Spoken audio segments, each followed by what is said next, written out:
Every year, Cintas crowns one restroom the best restroom in America, and I made it my mission to find the best of the best. But as I started visiting winners from previous years, what I found wasn't necessarily the fanciest or even the cleanest restrooms, but instead some of the weirdest and most bizarre sights I've ever seen in a bathroom. Like one that looks like a New York City subway car, and one that literally looks out into a shark tank. So I'm gonna take you with me as I visit these bathrooms, and along the way I'll rank them and determine which is the one bathroom I think is worth going to see in person at least once in your lifetime. Right off the bat, I just want to nip the horse in the mouth and address what you're thinking. So don't worry, this whole episode will be safe for work. At each bathroom you'll see in this video, I waited until it was completely empty before taking any photos or videos. Were some of these places incredibly busy, which required lingering for a weird amount of time until I could get the bathroom to myself? Yes, they were. But I did it for you guys. So first up, we're visiting the 2007 winner of the America's Best Restroom Contest, Jungle Jim's International Market in Fairfield, Ohio. As its name implies, Jungle Jim's is an international market, which means they sell products from around the world that are typically hard to find at US grocery stores. They made the list of America's best restrooms because the entrances to their bathrooms allegedly look like porta potties, but they open up to full-size bathrooms on the inside. Crazy. I've seen various sources that describe Jungle Jim's as having either 4.6 or even 6 acres of shopping space. And even with numbers like that, it's hard to convey the scope of this place. There are highway signs in the parking lot and guides to find where you parked, like you're at an amusement park or an airport or something. The outside has these giant pieces of fruit, animal sculptures like you'd find at Putt Putt, and this water feature that wasn't on when I was there. Right when you walk in, there's a room full of what I'd estimate to be thousands of shopping carts. And then the first section you enter in this grocery store is not filled with groceries, but movie memorabilia. And you guessed it, a podcast studio. I'd been in there for like 30 seconds and I was honestly already kind of overwhelmed. After passing the cookware department, an ice cream shop, the pet section, and this full-sized race car, I eventually saw my first groceries. Apparently this roofline is from the original Jungle Jim's building from 1974. I actually needed to use a bathroom pretty badly, and based on how large this place was already, I was starting to get a little bit worried that the bathrooms would be hard to find, but fortunately I spotted a sign. I started heading in that direction, but first I had to pass the sushi counter, the scariest can of soup you've ever seen in your entire life, this elaborate deli section, this big old liquid death display, some sort of giant box of cheese, I think, and a Starbucks. But nature just kept on calling, so I followed the signs that described their restrooms as award-winning, not just according to Cintas, but the National Lavatory Association. And if there's one thing I know about the National Lavatory Association, it's that they know bathrooms. I don't actually know that, but based on their name, one would assume. Once I made my way through the beer and wine section, there they were. 2 porta potties with signs from a real Cincinnati portable restroom company on the doors, plus one in the middle where you could take a picture sitting down. Above the porta johns, there were TVs playing clips from all the different news outlets that have done stories on these bathrooms. And over on the right side, there was a map showing all the places where they've made headlines. And of course, the recognition from Cintas as America's best restroom. I think part of what sold the illusion that you'd just be walking into a 4-foot by 4-foot space was that the wall behind it was just unpainted drywall. But in reality, when you opened up the door, instead of a porta potty, you'd find yourself in a pretty nicely decorated hallway, which I'm gonna be honest, was a little bit disorienting. This must have been how the kids from the Chronicles of Narnia felt the first time they went through the wardrobe, but just like if they really needed to pee. The first hallway was pretty cool. There was wood paneling, a few different decorations on the walls, several framed pictures of jungle cats. Is a lion a jungle cat? What I believe to be a tank top with a gorilla on it, leopard print wallpaper, and a little set of drawers. But once I got through that hallway, it kind of just transitioned into being a fairly regular bathroom. There was some slight jungle theming, but nothing too elaborate. You know, some leaves on the mirror, a leopard print no smoking sign, and a couple movie posters. But other than that, I would say a pretty standard bathroom. They also had some news articles above the urinals. As you may have surmised, I was in the men's restroom, and there was a changing table, which is always nice. The stalls felt a little bit dated and had these interesting rectangles on the side. Not 100% sure what those are for. I will say this, the bathroom wasn't like sparkling. There's just a little bit of grime on the floor, this plunger sitting under the sink, a broom and dustpan just kind of sitting out. The description on the Best Restrooms website calls this a gigantic modern restroom, and they even use the word luxurious. But that was back in 2007, so it's possible that things may not have been updated too much since then. I was also able to actually use the bathroom while I was there, which was a relief. So all in all, I would say concept and execution, 10 out of 10. Cleanliness and modernity of the bathroom itself, not exactly the most impressive that I've ever ever seen, and I will consider both when I pick my winner. I know this might be hard to believe, but some of the bathrooms in this video will get even crazier and more elaborate. But if it's alright with you guys, I'll just quickly show you some of the other parts of Jungle Gyms while we're here, because it truly is a wonderland of food. Right when I exited the bathroom, there were 2 pinball machines off to the side. In the same general area of the store, there was a fancy wine tasting area, a cooking school, and this animatronic Elvis cougar, I guess? Kind of hard to say. I passed a giant cake canopy and found myself at checkout, which was honestly pretty confusing because I knew I hadn't even scratched the surface of this place yet. So I turned right and unlocked a whole new section of the map, aka the produce section. There was a fun little wet floor sign and this animatronic cereal bowl band, which had what are probably some of the least enthusiastic movements I've ever seen. Kind of haunting, actually. The band was on top of this giant boat, and beyond that boat was the headliner, the international market itself, which was great news because I was hoping to find some Australian snacks. I passed some tanks with live fish and lobster and eventually made my way to some sort of observation deck, which gave me a bird's eye view of this part of the store, where I spotted a kangaroo. I went over there and was able to find Tim Tams, Bundaberg ginger beer, shapes, and of course, Vegemite. I ended up getting some dark chocolate Tim Tams because I'm a fan of dark chocolate and didn't get to try that variety in Australia. Right behind the kangaroo, they have a very strange looking Robin Hood animatronic on a Sherwood Forest set. I think I'm learning that I'm just kind of creeped out by animatronics in general. I think it's the uncanny valley and just like the dead look in their eyes. Every time I thought I was at the end of the store, I would run into a new section. And I honestly think I could have spent a week here because there was so much to explore, but we need to get to the next bathroom. On my way to the exit, I passed this huge soda section with a lot of unique sodas, or pop as they call it in Ohio. This fairly extensive hot sauce section. Also, do we think Salt Bae is getting royalties for this? I doubt it, right? A tiki bar, which would explain why I saw people walking around with drinks earlier. Some penguins, and finally a toy section with a life-sized Darth Vader. If you're curious, I did check another one of the bathrooms near the Italy/Germany section, and it wasn't anything special, just a very normal bathroom. I left Jungle Gyms with a full heart and an empty bladder, and pounded some of the Tim Tams in my car. We'll head to Utah for the next restroom in just a second, but real quick, ever since I went to Australia and tried Tim Tams for the first time, my Australian viewers have been telling me I need to do something called a Tim Tam slam, which involves biting off the corners of a Tim Tam and using it as a straw to drink something hot, like coffee. So, here goes nothing. I bit off too much.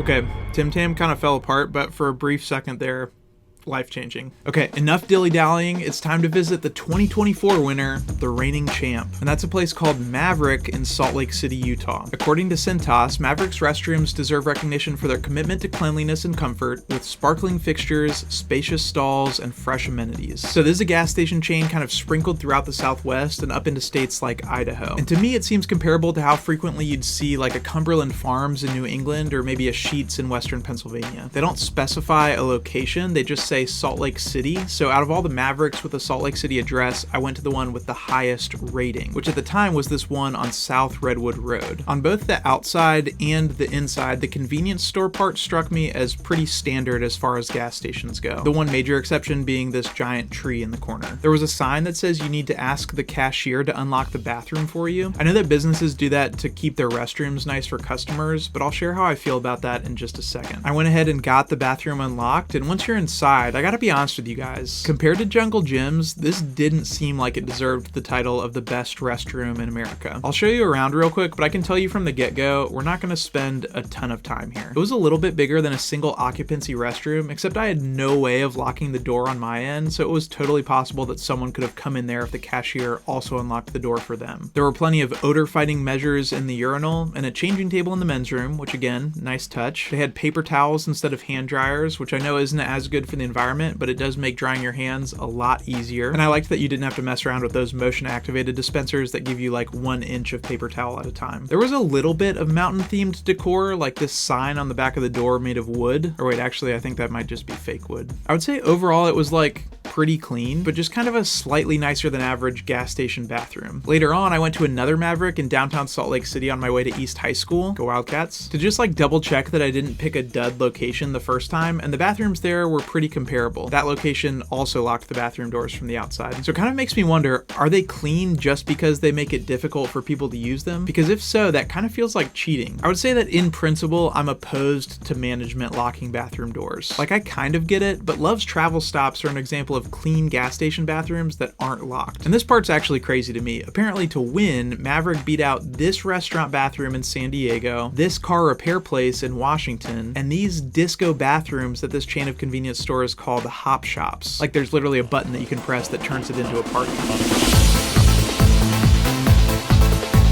So as I think about how Maverick would rank, it's an easy decision. Jungle Gyms is in first by a mile, and Maverick is in a distant second. But trust me when I say that it's gonna get a lot wilder from here. Those Tim Tams from earlier set me back a whopping $11.99, but fortunately I didn't have to stress over a purchase like that thanks to Chime, who's the sponsor of this episode. Chime is an award-winning financial app that millions of Americans use to manage, save, and spend their money. When I was first trying to build my credit, every once in a while I would forget to make a credit card payment, and I was so stressed about what that would mean for my credit score. But if you're looking to build credit, the secured Chime Credit Builder Visa credit card is actually designed to set you up for success. For starters, there's no annual fee, no interest, and no credit check required to apply. And basically the amount you deposit into your secured account is the amount that you can spend. So when you use Credit Builder on everyday purchases like gas and groceries, you know that you're not spending more than you have and that you're always able to pay. And when you turn on the safer credit building feature, your balance is paid on time every month with the money you've already deposited. Over time, these regular on-time payments can have a positive impact on your credit. Chime members see an average increase of 30 points to their credit score. So if you've been looking for tools that support real financial progress, you can use the link in the description or scan this QR code to sign up for Chime. Get started today, and thanks again to Chime for sponsoring this episode.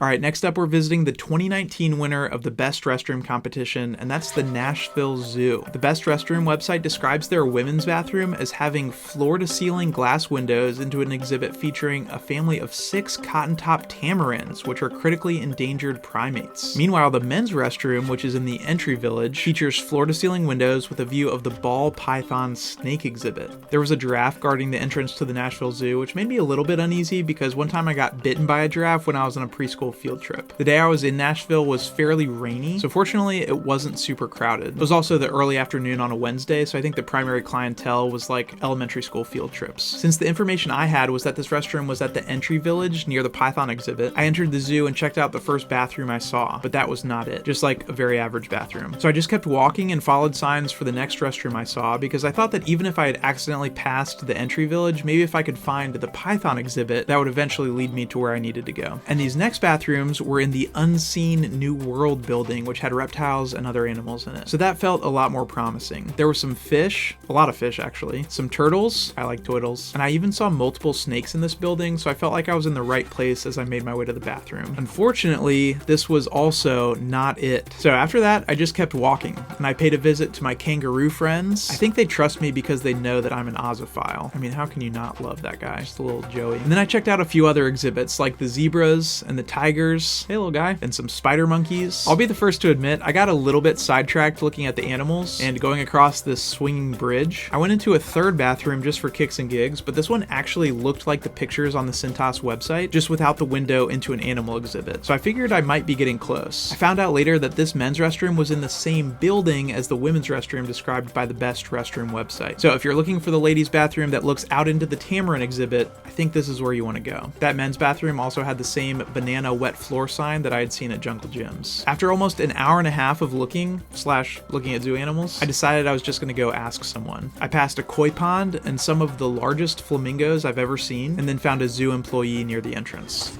Hi, excuse me. I kind of have a weird question for you. Okay, I'll try to answer it for you. I've read about a bathroom here that overlooks like a python exhibit. Oh, it's out front.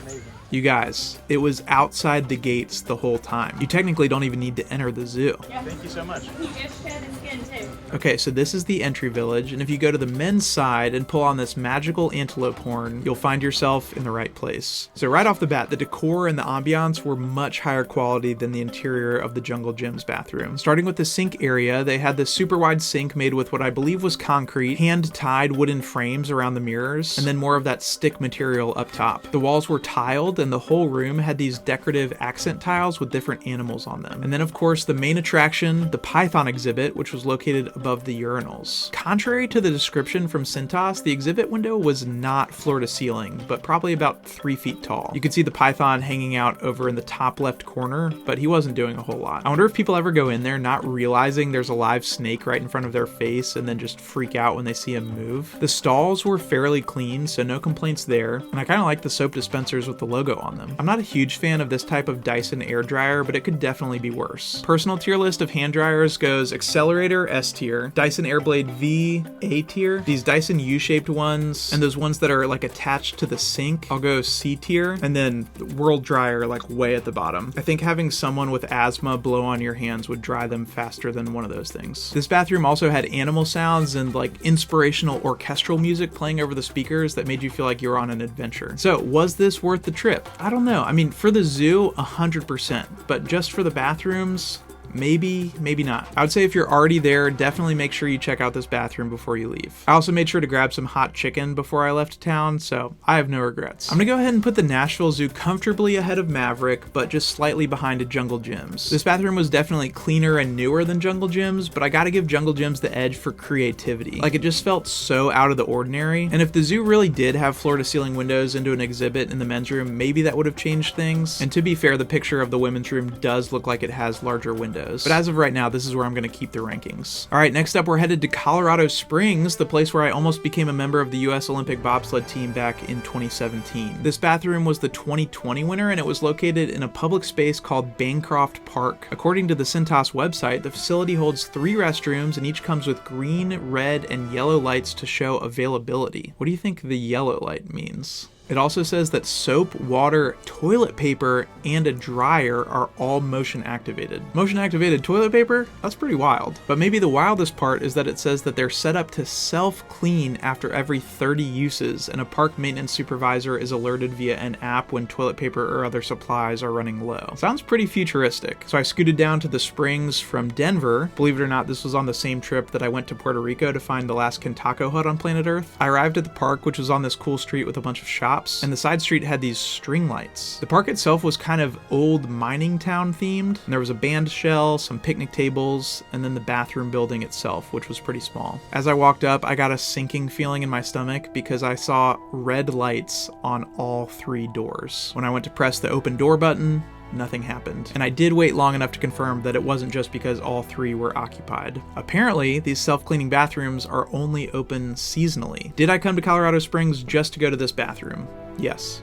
Yes, I did. The trip wasn't a total waste though, because I also got to film the intro for my Rocky Mountain Wings video while I was there, but sadly that does mean that Bancroft Park is DQ'd from our rankings. So I guess technically Maverick is no longer in last. But Cintas, if you're watching this, you gotta put a note on your website if some of these bathrooms aren't gonna be open. It is really funny to me to picture someone at like the Cintas corporate office sitting around and watching my YouTube videos, but I did get a couple emails and LinkedIn messages from executives from Applebee's and IHOP after the last video, so you never know. Before we move on, I do want to point out something funny about these bathrooms, which is the loiter alarm. Apparently, if they think you've been in there too long, they'll give you a 1-minute warning and then just straight up open the door. And the scary part to me is that they don't tell you what their time limit is, which is kind of a gamble. So if you normally take a long time in the bathroom, these might not be the toilets for you. All right, next we're heading back to Ohio, this time to Mason, Ohio, the home of one of the largest tennis stadiums in the world, and George Clooney, to visit the 2021 winner of the Best Restroom competition, which is a pizza place called 2 Cities. I think Mason has a pretty large population, but it feels like a pretty small town with a quaint little downtown area. Some specialty shops I wasn't expecting, like this drum store. Kind of quiet, to be honest. Well, that would be true if it weren't for the cicada infestation. It is a hot cicada summer in Mason, Ohio. Right off the bat, the concept of this restaurant is really cool. It's called 2 Cities because they have both New York style pizza and Chicago style pizza. Especially cool because Mason is exactly halfway between Chicago and New York City. Wait, that's not right. It would need to be Youngstown, Ohio for that to be true. The original is located in this Art Deco building that apparently used to be the city hall, and immediately the theming was just like off the charts. From the big stuff like this New York City taxi parked outside, down to the little details like the markings on this shipping container in the parking lot. With all due respect to Mason, this restaurant seemed disproportionately cool for the size of the downtown area. Like their competition is a Thai place and a Subway, and they're like, yeah, we're probably still just gonna go all out. And we haven't even gotten inside yet. Right when I walked in, there was this beautiful staircase and a chandelier, a directory with an era-appropriate font, newspaper boxes from both cities, and this sign that says America's Best Restroom. I would say the seating area had kind of like an industrial vibe. Like there were ducts hanging from the ceiling, which if I'm not mistaken were painted to look like they were old and rusty. I didn't end up getting a lot of footage of the inside because it was like me, the employees, and maybe one other customer in there at the time, but they had more cool stuff from each city on the walls, like Broadway playbills and a poster from the 1932 World Series, which was between the Cubs and the Yankees. I placed an order for a pizza called New York's Finest because when in Rome, and then I made my way to the bathroom by following signs for the subway. There was also another Cintas sign right outside the bathroom just in case you missed the one on the way in. So the waiting area outside the bathroom was themed like a New York City subway station, complete with tiled walls, a giant subway map, a fake Banksy. I guess I don't know for sure that it's fake. Could be a real Banksy for all I know. A sign hanging from the ceiling for the train line, a sign for the stop you're currently at, and then the doors to the bathrooms themselves were like the subway car. And once I went inside the bathroom, there was lots of cool signage, including advertisements, more maps, and fake signs about changes in service. They also had warnings and emergency procedures posted near the sinks. Over the sinks, they had these subway handles, although there was a sign that said not to touch the handles, which is kind of funny to me. The walls above the urinals were covered with graffiti, some of which was Chicago themed, which I thought was a nice touch, and the stall door looked kind of like a door between train cars. The stall itself had dark tile and more graffiti, also a changing table, and as yet another testament to their attention to detail, they had fake subway announcements playing over a speaker. Incredible. Easily one of the coolest bathrooms I've ever been to. I also didn't notice this until I was reviewing the footage, but apparently they had mouthwash available. Talk about going the extra mile. As I made my way back to the bar and paid for my pizza, the bartender told me not to get attacked, which I gotta be honest, confused the heck out of me for a second, especially because my player rating for self-defense is in the negatives. But then I remembered the cicadas, and I think I managed to transform the scared look on my face into like an awkward laugh before I made too much of a fool of myself. Unfortunately for me, only a few cicadas hit me on my way back to the car. The pizza itself was delicious. My only feedback is that it was a little bit thicker and less flexible than authentic New York style pizza, but maybe I didn't give them a fair shot because this was a personal size instead of like a full-sized pie. And thanks to an assist from my open bite, I was able to make a little bit of a mess. Having an open bite makes it very difficult to bite through things like sandwiches and pizza.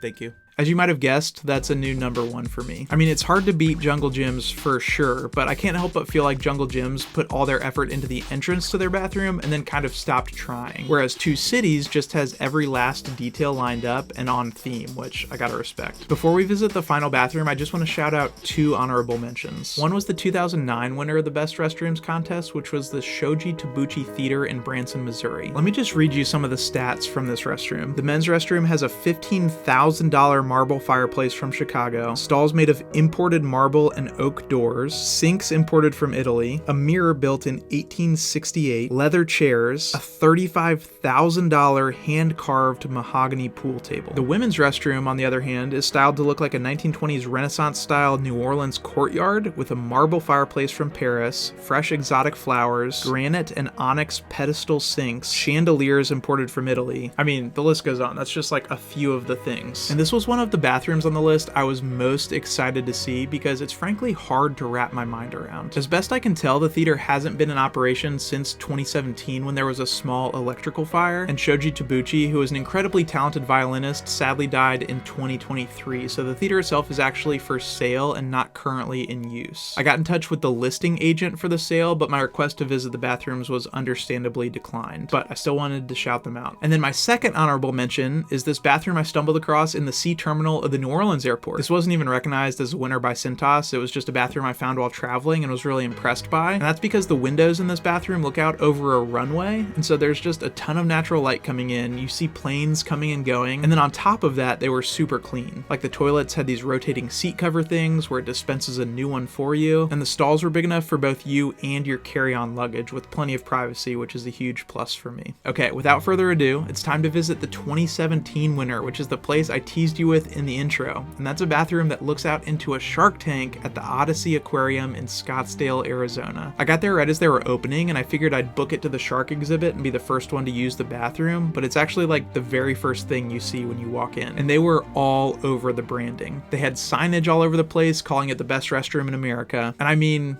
it was pretty incredible.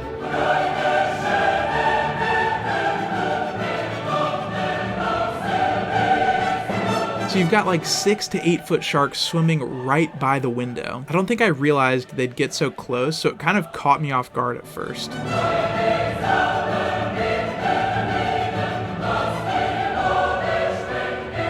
I'll come back to the shark window in just a second, but apart from that, the bathroom was honestly one of the cleanest I've seen so far. They had 3 urinals, 2 stalls, one with a baby changing station, and the stalls also had some fun shark facts. There was some accent tile on the wall, but the dark blue tile was almost giving like Ministry of Magic. The toilet paper was not super thick, which was a bummer, but about as good as you can expect from a public restroom. No Angel Soft, that's for sure. But they did provide the paper things for the toilet seats. It was also a manual flush, which I respect. There is nothing worse than getting surprised with an automatic flush while you're still sitting there just because you shifted your weight a little bit. They explained that they intentionally chose paper towels over hand dryers in order to prevent the spread of bacteria. There was also like some intense instrumental music playing, which was fun. But I mean, dang, let's go back to the crown jewel of this bathroom, which is obviously the window into the shark tank. So cool. There were a lot of other fish in there too. I've always wondered this about shark tanks at aquariums, but how do they know the sharks aren't going to eat the other fish? It also cast a cool shadow on the countertop, and while I was looking out into the tank, I thought to myself, I have to imagine there are other windows into this particular shark tank. Like, it doesn't seem like they would have a shark exhibit that you could only view from the restroom, but I just couldn't see where those other windows would be without providing a view into the bathroom. Do you know what I mean? Before I left, I actually did see people across the tank. You see them right there? Which is hilarious. I guess it just took them a little while to like work their way over to that exhibit since the aquarium just opened. I don't think you can see anything that would make you want to, like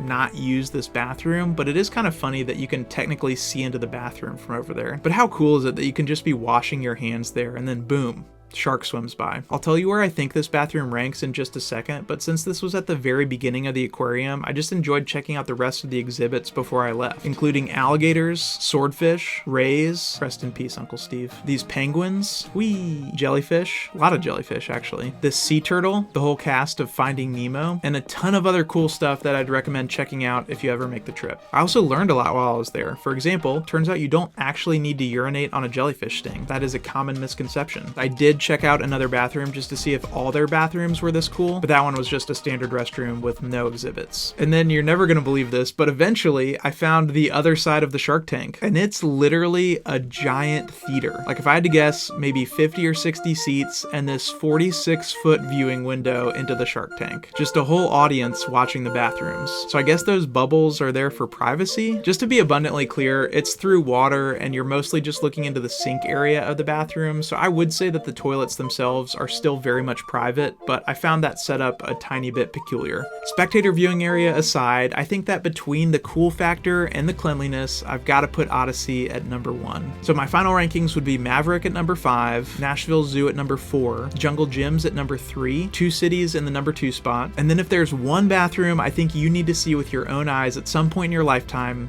I think it's got to be the Shark Tank bathroom at the Odyssey Aquarium in Scottsdale. The top 10 finalists for the 2025 competition should be announced any day now, and nominations are already open for the 2026 competition. But if there are any bathrooms that you've been to that you think deserve to be on this list, make sure you let me know in the comments because I would be fascinated to learn more. That's it for season 8 of the Studio Review, but it won't be long before season 9 starts back up in the middle of August. And season 9 will include the final 2 installments of my quest for the best wings in America, among some other fun episodes that I'm excited for you to see. I hope you guys are hanging in there, and just remember that even when it doesn't feel like it, it's gonna be okay. I'll see you soon.